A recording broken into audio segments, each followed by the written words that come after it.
샬롬 할렐루야. 욥기 1장 13에서 22절입니다. 하루는 욥의 자녀들이 그 맏아들의 집에서 음식을 먹으며 포도주를 마실 때에 사환이 욥에게 와서 아뢰되 소는 밭을 갈고 나귀는 그 곁에서 풀을 먹는데 스바 사람이 갑자기 이르러 그것들을 빼앗고 칼로 종들을 죽였나이다. 나만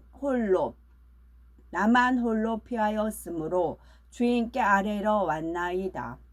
그가 아직 말하는 동안에 또 한 사람이 와서 아뢰되 하나님의 불이 하늘에서 떨어져서 양과 종들을 살라 먹여 버렸나이다.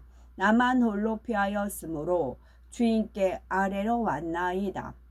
그가 아직 말하는 동안에 또 한 사람이 와서 아뢰되 갈대아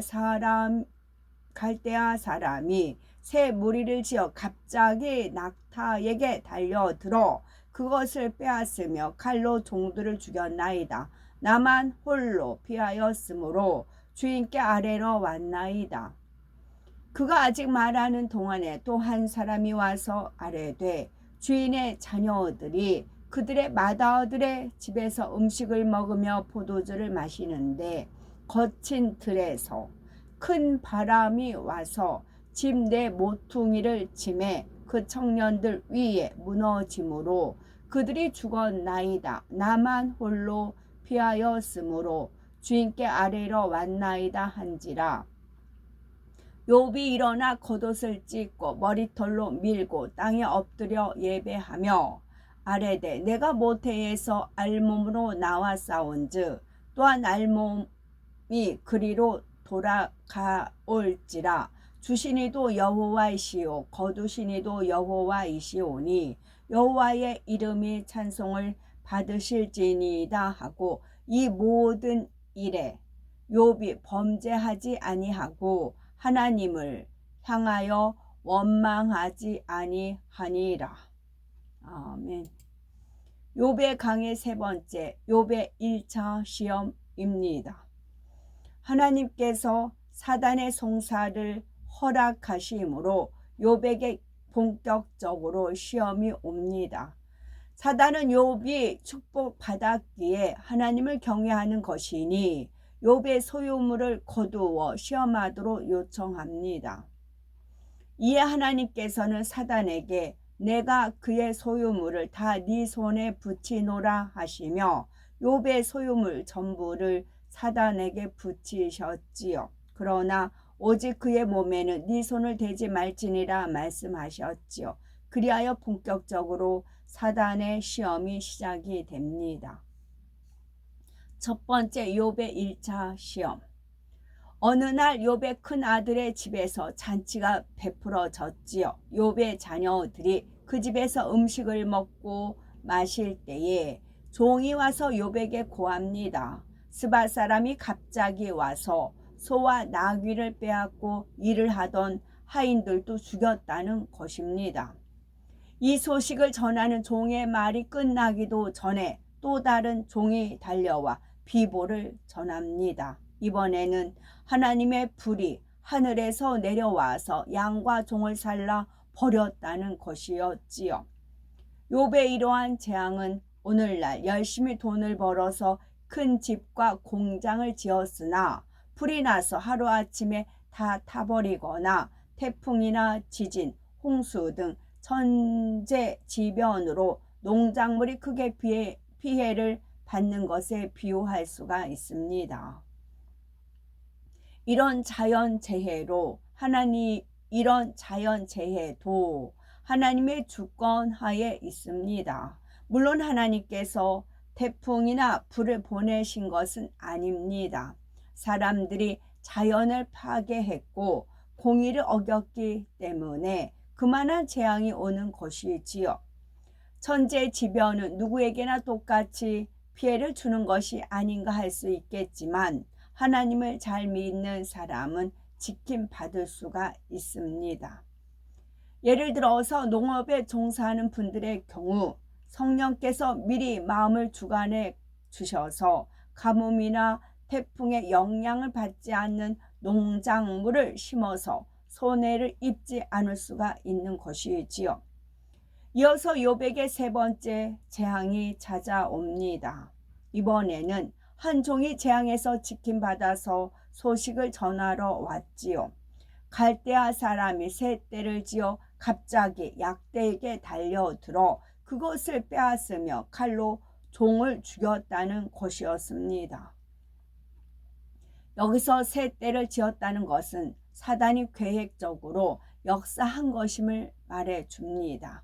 즉 갈대아 사람들이 미리 의논하여 우리가 떼를 세 수로 나누어서 여기저기를 치고 재물을 빼앗자 계획했다가 실행에 옮긴 것이지요.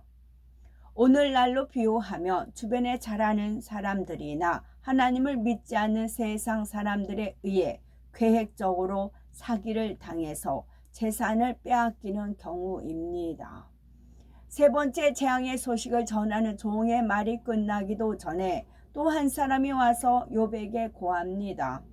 7남 3녀의 자녀들이 잔치를 벌리며 먹고 마실 때 태풍이 불어 집이 무너지면서 모두 죽임을 당한 것입니다. 기둥이란 중요한 위치를 의미합니다. 여기서 내 집, 내 모퉁이를 쳤다는 것은 욥에게 가장 중요한 대들보 같은 존재인 자녀들을 쳤다는 뜻입니다. 두 번째, 하나님을 찬송하며 감사하는 욥. 재산이야 잃어도 다시 모을 수 있지만 자녀를 잃으면 다시 얻을 길이 없습니다. 욥과 같은 처지가 되면 대부분의 사람들은 하나님은 너무 가혹하다면서 원망하거나 땅을 치며 대성통곡할 것입니다. 그러나 순전하고 정직했던 욥은 불평불만 대신에 겉옷을 찢고 머리털을 밀고 땅에 엎드려 경배하며 하나님을 찬송하였지요. 욥이 일어나 겉옷을 찢고 머리털을 밀고 땅에 엎드려 경배하며 가로되 내가 모태에서 적신이 나와 싸운즉 또한 적신이 그리로 돌아올지라. 주신 자도 여호와이시요 취하신 자도 여호와이시오니 여호와의 이름이 찬송을 받으실지니이다 하고 이 모든 일에 욥이 범죄하지 아니하고 하나님을 향하여 어리석게 원망하지 아니하니라. 겉옷을 찢은 것은 자신을 겸손하게 낮추었음을 뜻합니다. 자기 자신은 없고 자기의 부족하며 약한 것을 표현한 것이지요. 하나님이 도와주시지 않으면 나는 아무것도 할 수 없다는 뜻입니다. 혹여나 자신이 하나님 앞에 불의한 것이 있는지 돌아보며 내 능력으로 자식을 낳은 것도 아니요 재산을 취한 것도 아닙니다. 이 모든 것은 하나님이 축복해 주셨기에 존재하는 것이지 나는 아무것도 아닙니다 라고 자신을 철저히 낮추고 회개하는 장면입니다. 또한 자신의 어리석음과 덕이 부족했음을 나타내지요. 자식들은 진리 안에서 올바르게 키우지 못한 자식들을 진리 안에서 올바로 키우지 못한 자신의 무능력감과 슬픔까지 나타내어 겉옷을 찢었던 것입니다. 이것이 올바른 회개의 자세이지요. 우리가 온전히 악에서 떠나 진리 말씀대로 살아가면 교만이나 자아는 죽어집니다. 내 안에 진리인 예수 그리스도만 살아 역사하셔야 하지요. 나는 할 수 없지만 주 안에서는 능치 못할 일이 없음을 고백하며 전폭적으로 하나님을 믿고 의뢰해 나가는 사람이라면 설령 자신의 소유를 다 걷어 가셨다 하더라도 하나님께 불평, 불만이 나오지 않습니다. 다음으로 머리털을 밀었다는 것은 자기의 모든 것이 없어졌음을 표현한 것입니다. 고린도전서 11장 3절에 남자의 머리는 그리스도라 말씀합니다. 여기서 머리에는 세 가지 뜻이 있지요. 앞선다는 것과 위라는 것과 지위가 높다는 것이지요.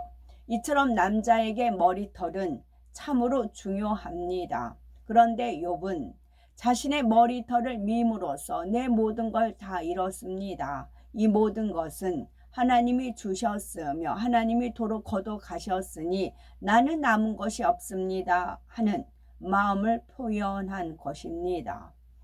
당시 구약시대이기에 하나님을 향한 신앙을 행위로 나타내었지요.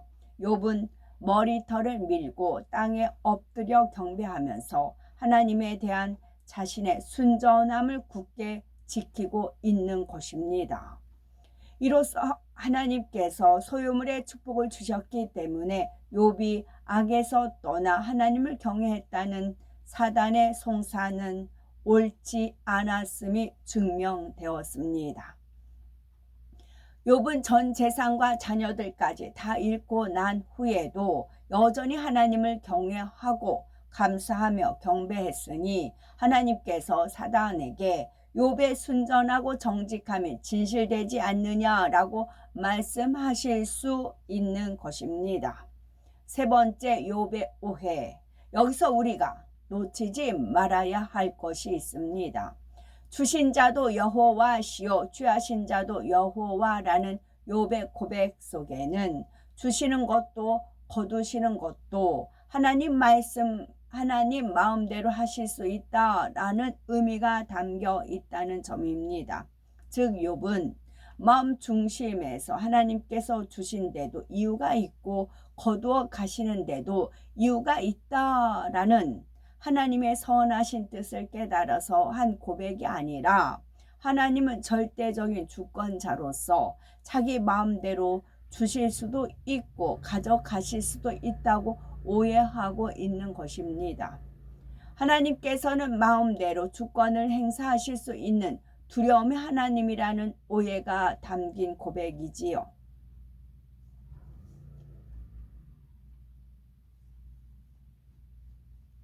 시험과 어려움은 아무런 이유 없이 찾아오지 않습니다. 축복을 주시기 위한 시험이 아닌 이상은 반드시 사단이 송사할 만한 이유가 있는 것입니다. 그러니 시험이 왔을 때 내 자신을 돌아보아 회개하고 돌이켜 하나님 뜻 가운데 거하여야 되며, 더 나아가 시험을 통해 내 자신의 부족한 모습을 깨우쳐 주신 하나님께 감사할 수 있어야 합니다. 이런 경우 시험이 길지 않을 뿐만 아니라 오히려 문제를 해결받고 축복받아 하나님께 영광 돌릴 수가 있습니다. 욥은 자신이 스스로 악하다고 생각하지 않았지만 깊은 본성 속에 악이 있었기 때문에 하나님께서는 그것을 발견할 수 있도록 시험을 허락하셨습니다. 욥의 행위만이 아니라 마음까지 완전케 하여 축복 주시기 위함이었던 것이지요. 그러므로 나도 어떤 시험이나 연단이 올 때 나를 더 좋은 천국으로 인도하기 위해 허락하신 축복임을 믿고 감사하시고 믿음에 실어내는 아픔이 따를 수도 있습니다. 그러나 그럴 때일수록 하나님의 사랑을 굳게 새기고 인내하며 연단을 통해서 하나님께서 나에게 원하시는 바를 이루어 드림으로 축복과 영광의 주인공으로 나오시기 바랍니다. 아멘. 샬롬.